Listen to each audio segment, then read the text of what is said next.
What's up? You guys are watching Half Woke. Precious, what's our first story? Hey, all right. Two little girls were almost taken from their mother after Taco Bell employees discovered that they were temporarily using the restaurant's Wi-Fi for school. A photo of the two girls outside of the Taco Bell in Salinas, California went viral, which shows them sitting on the ground with their homework and laptops as two employees talked to them. Salinas City Elementary School District then came forward and said the kids are students in the district, which is working to amend the situation and supply internet hotspots. However, the alleged neglect led to a welfare check.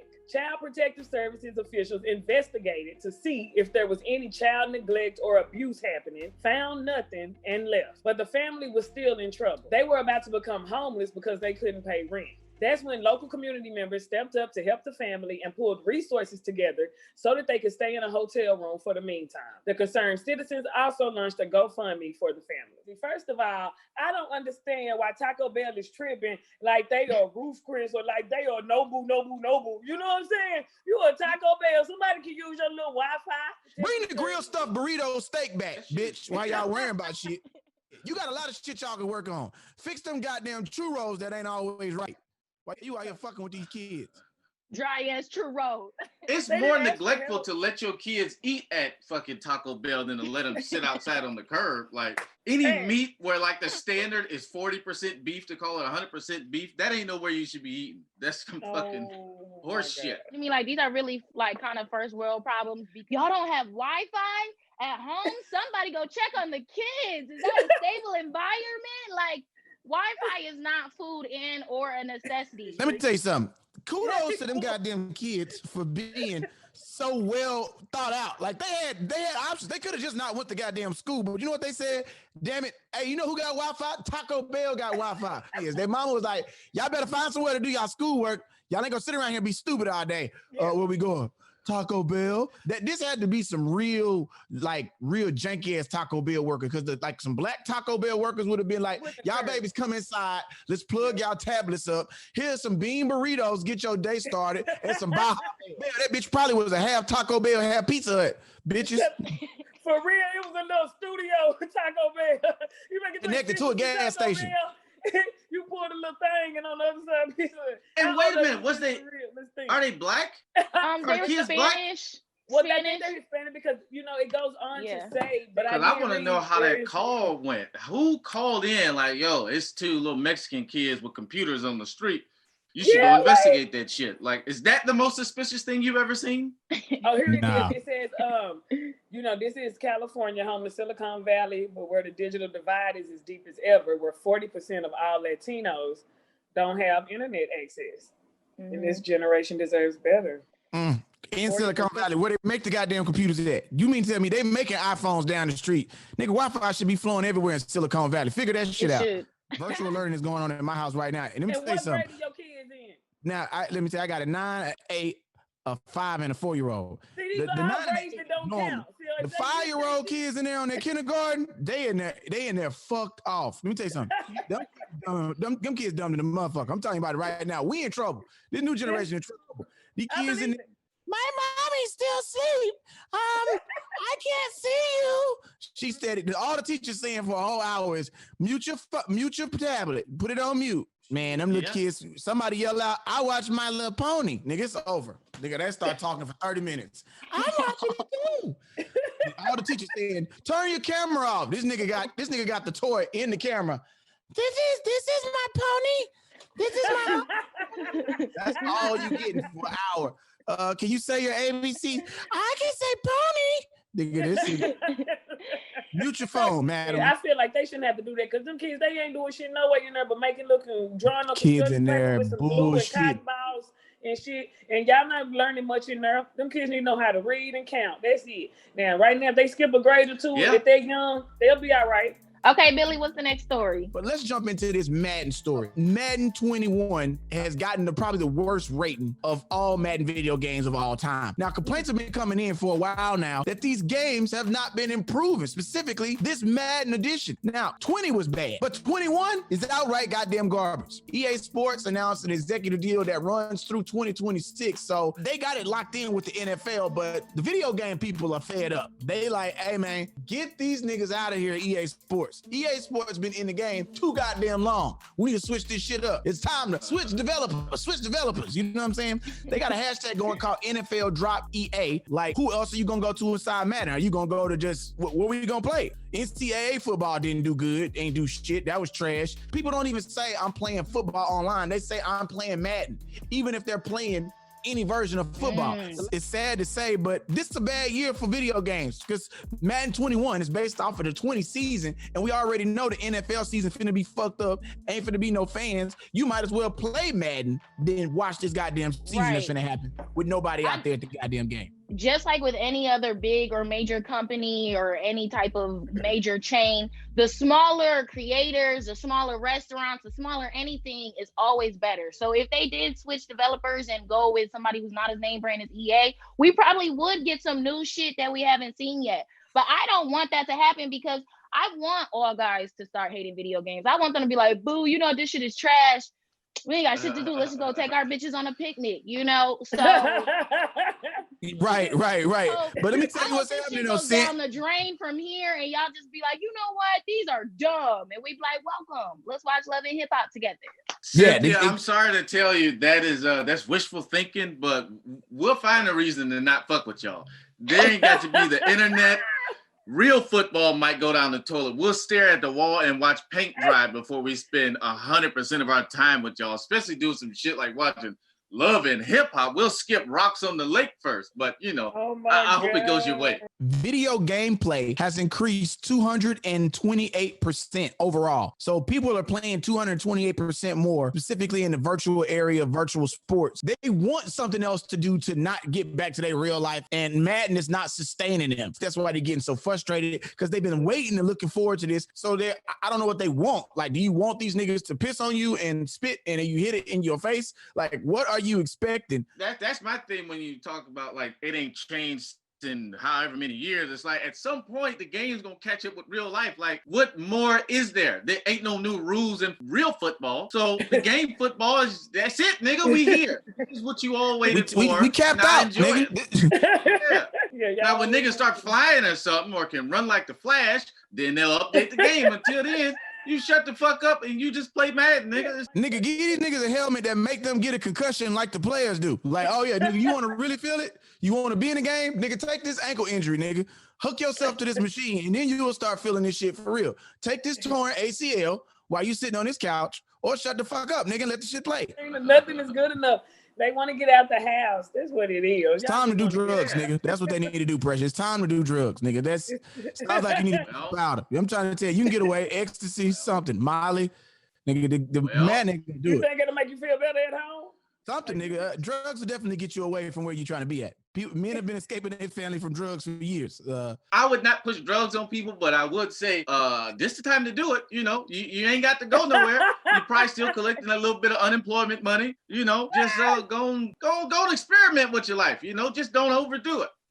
Right. Buy extra, sell to other people so they can support your habit. You know what I'm saying? Do that. Wow. You know? Yeah, definitely was not saying that, Billy, but I like what you're doing. I'm an entrepreneur. I want people to get ahead. Don't waste your money on it. You know, invest up front and then sell to others to support your habit. That's what I suggest. Small thought. What if EA came out like that? Like, why y'all mad about Madden 2020? Have y'all tried it on Molly? Like,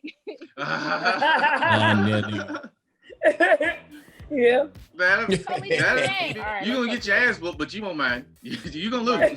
Okay, so the next story, unlike, you know, the Taco Bell story, which is really more so about the Wi-Fi and the kids, this story is about a fast food restaurant, specifically having to do with the McDonald's. More than 4 dozen former franchise owners, who are all Black, have accused McDonald's of systematic and covert racial discrimination. They basically said that they became owners of a McDonald's franchise. You know, you can buy into it, get you a McDonald's.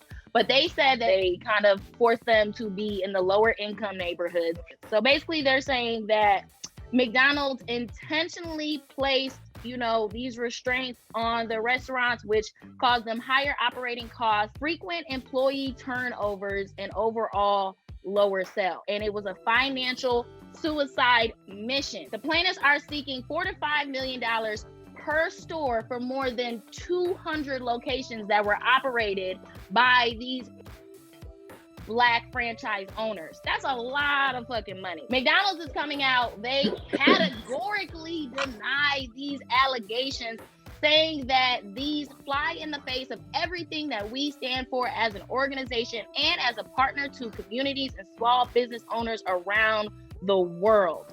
At the end of July, McDonald's updated its corporate values with a statement of commitment to diversity and inclusion, including plans to attract and recruit diverse franchises. So I don't know if they updated this corporate, thing because they saw this lawsuit coming, or if it's because of the Black Lives Matter movement. But do you think that McDonald's purposely tried to disenfranchise Black owners? My boy Steve Bentham, his father has owned a couple McDonald's. He recently passed away. He talked about how hard it was. A good guy out of Texas named Dave Moss. He owns multiple McDonald's, and he basically spoke about how he had to take on other partners to help kind of shield off some of the racism, like bringing other people in that were just front partners to try and help shade some of the racism, because those opportunities weren't there. Anybody that has McDonald's will tell you that owning McDonald's isn't as profitable as having multiple McDonald's, which help offset your costs when you have that. But just that overall condition of being able to do it, most of the Black people that I know who own them own 4 or 5 to try and offset their costs. They have that one location that's just not going to do well. Then you have that one location that, is going to be popping. And it's a lot of stuff that comes with that, man. So it's a tough job. I salute them to try and own. I always venture to say, hey, man, put that time and effort and energy in the Black business, try and get these new Black businesses out here who have good franchise opportunities that might need some good ownership situations. So I think it's really relative. Yeah, you're right. It's better. Hey, invest in yourself, in your Black business if you got one. If not, be smart and invest in one that over billions served, you know what I'm saying? And get your money if you can get it. But at the end of the day, everybody know McDonald's is like a damn 7-Eleven or like, something that you see all the time, like a liquor store. You think if you invest in a McDonald's, I don't give that. Thing is, I feel you, P. It's like, I think they were like, fuck it. This is going to billion served. We're going to make money off the McDonald's. But at the end of the day, that especially if they're giving you these locations in the poorer neighborhoods, you're basically putting a form of drugs back into the fucking community. Like, you're not investing in putting no smoothie shop, no girls and boys club, no positive shit. You're putting something bad into the community. So it's kind of like you kind of sold I didn't even out. think about that. To me, I'm like, you sold out to be like, cool, this is the easiest, fastest way. And now you like, well, these white people didn't treat us right. It's like, well, you should have been fighting them to get this shit out the fucking community. Right. You pushing pink slide. Shit, life is a business, fool. Everybody and that's the thing. We be getting in our feelings over the business. You don't gotta eat there. That's in any open a Wingstop up, open up a Rally's, fucking Checkers, fuck with Rick Ross, McDonald's ain't the only place to sell burgers. Yeah, it's 2 of the big Buford's. Do that shit. Don't nobody want Big McDonald's Buford. nowhere. That nigga said Rallies and Checkers to the Big Bufords. Yeah. Go hard. That big Buford. 2 for $5 fish. They not that much better, but I guess baby steps is like a little bit better than McDonald's. At least you working with Black people. It ain't like it's a bunch of fucking Checkers in all the white neighborhoods. You got to go wherever Checkers are. But it's only so much I can. Maybe it's the hater in me, but it's like it's only so much I can really feel for a motherfucker who had the opportunity to own a McDonald's. It's like, hey, nigga, you had the money, you gambled, you lost. I don't know what to tell you, but you should put me somewhere better. It's like, nigga, you had McDonald's money. I didn't know you could buy McDonald's. I only knew you could buy from McDonald's. You made the money. You all right. You should have put some shit up, open up an ice cream stand or something. You'll get it back. I think if it was one person complaining or just a few, maybe it might be false. you know, whatever. But when you got 50-something owners, Mm-hmm. you know what I'm saying, Mm-hmm. and they can all correlate that my business is right here, yours is right. They put us all on Martin Luther King Street in every place. You know what I'm saying? There is an issue. You know, you being funny, and you don't want us to win. And like, if we had the means to purchase this and give us a fair shot, I'm not saying you got to put us in, you know, the best of the best, but you ain't got to put us over here either. Like, make it make sense. Well, I think McDonald's is a little, you know, systematically racist just because that's the system of America. But it's also like, well, who else supposed to go there? You know, like, niggas got to eat McDonald's too. If you look like them, who the fuck else we gonna put on Martin Luther King Boulevard? Fucking Clarence Thomas, who lives in fucking Bloomfield Hills? Why not? Nigga, you go there. Yeah, you can. Because I'll tell you why. It's like this. It's the same thing that we say about the police. We should have the police policing their own. So we should have black police officers, right? So they like, we ain't the police, but we are McDonald's. We gonna give y'all nigga owners. And then the white people, y'all police your own. And then the Indians, y'all police your own. Now, they might not be thinking about it like that, but I would not be surprised if but that was they the thought are, process. but they're not honestly saying it how you are. And I agree with you. I don't think you're saying that it's right, but you're like, that's how the fuck they look at it. And it is. That's Who how else they supposed to do look it? at that. Saying that we gotta have black. We saying just have somebody who follow the fucking rules, who not gonna fucking be scared and kill us. You know what I'm saying? We saying they gotta be our color. My name is Sidney Castillo, and you're watching the Half Woke Police Patrol. Deshaun Kizzy was 29 years old. He was shot in California after a call came in saying he was in a bike code violation. He was shot 20 times in broad daylight in the street and for people to witness. Kizzy was riding a bicycle on Monday afternoon when a couple of deputies tried to stop him for vehicle code violations. He jumped off the bike and ran. And then they handcuffed his dead body. I want to discuss what people say they fear for their life, because I feel like police officers are using this to kill black people. I feared for my life. And it's starting to translate to, I saw a black person, so it's okay to say I fear for my life. When we clearly see footage of a white boy who had an AR-15, who left his city to go into another city with a loaded weapon. He kills 2 people. So stop saying you fear for life in situations where you see a person of color. Just because they black does not mean you automatically need to feel like, oh my God, I could lose my life because of his skin. He's got to be doing something that's probably going to take my life. Because it seems like in police training, you're taught that when you see a black person, you can really use fear for it. I fear for my life. When you're supposed to be de-escalating situations. I'm a black man. I'll be 39 on Saturday. I've had a gun pointed at me by cops twice in my life, right? Both times, of course, I didn't do anything. I was walking away from my own car, came back to my car to get in my car, and had a gun pointed to me and my friend.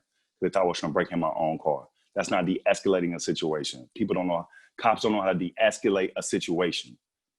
Why are you sending police officers who are afraid to go to this community because it's majority black? Why are you even sending officers to patrol over there? Send officers who are familiar with the community. And it's just real convenient to always shoot a black man and say he had a weapon. It's just real convenient when you shoot a man 7 times in his back and say he was reaching for a knife. Well, my nigga, you could have been reaching for your taser. It's 17 of y'all. Y'all could have tackled him. Let's really talk about fear for your life. Because I don't believe cops come in situations fearing for their life. I feel like they come in situations they're unfamiliar with and they're scared of black people. That's not a fear. You're scared of black people. The people who are in fear are actually black people, are actually people who look like me. When I go to the grocery store that's literally across the street from my house, and my wife says, be careful, and she knows it's literally across the street, she's not talking about a black person harming me. No, she's talking about a police officer stopping me for no reason, just walking across the street, fucking with me, and me not coming home. So when my wife looked at me like, yo, Sid, be careful, she's not talking about no other black man harming me.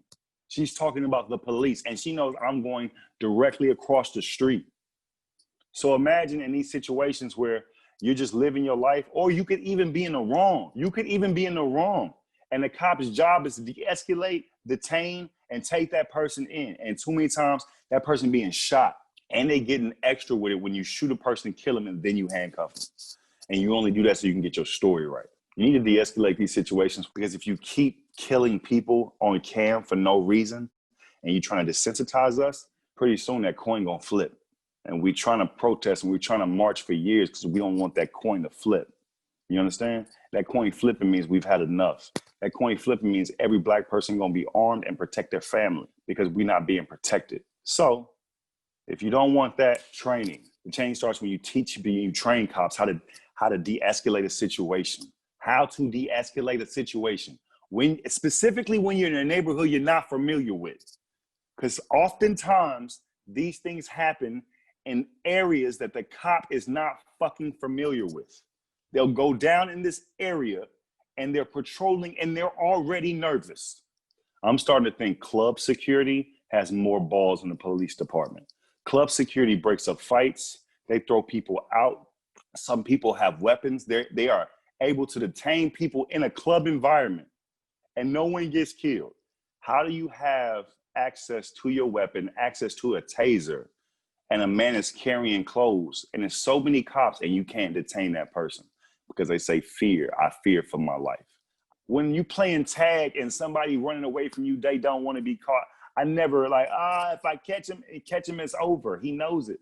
He running away.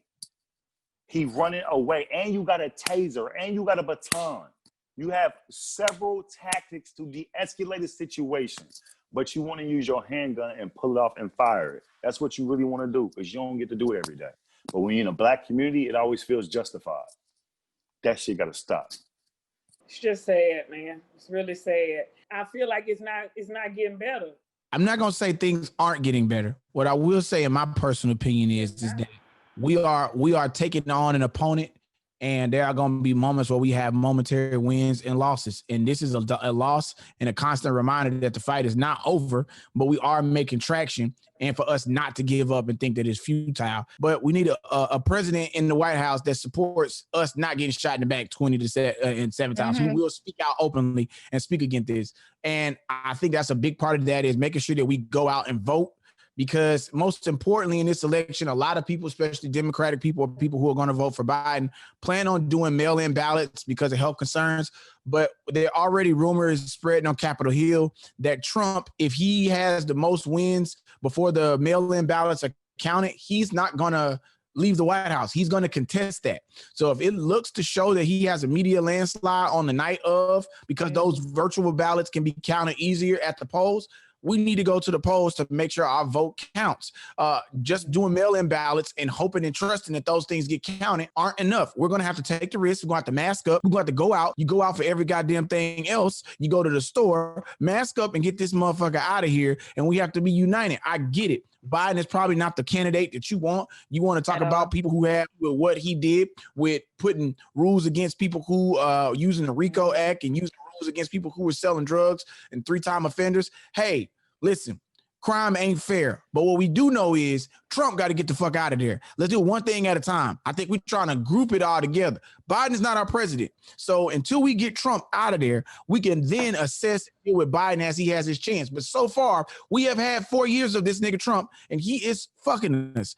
Let's get this motherfucker out of here. Let's stand together. And if you don't vote, that doesn't help our situation. I'm sorry to tell you, I don't feel like it. You think everybody that voted in the past who were voting during Jim Crow era, we want to see change, fool. Candidates like, that they wanted? No. To keep doing that, fool. They just shot that man. You said, yeah, give up to the people who've been, what change has been made. Every other day is somebody else. Damn near every day. Like, people want to see change. They don't want to just hear that shit. And that's just the truth. Like, people are tired of hearing, and you just throwing whoever in people's face. Like, people want to see something, man. Ain't nothing changing. Every day. Today we gonna hear something. When we finish this, watch. Even if you don't agree with the politics, get this nigga the fuck out of office, and then we can hold this next set of people accountable. I think it's easier to try and hold a black woman accountable for some specific change and trying to make some change versus sitting up to dealing with this nigga. Pence ain't saying shit about the people that's getting shot at all. He ain't pulling up to the barbecue. Don't give a fuck. Trump is inciting violence. You know, people like Kyle Rittenhouse who murdered protesters. He's calling people like that patriots. You fucking psycho. You have to get out the White House.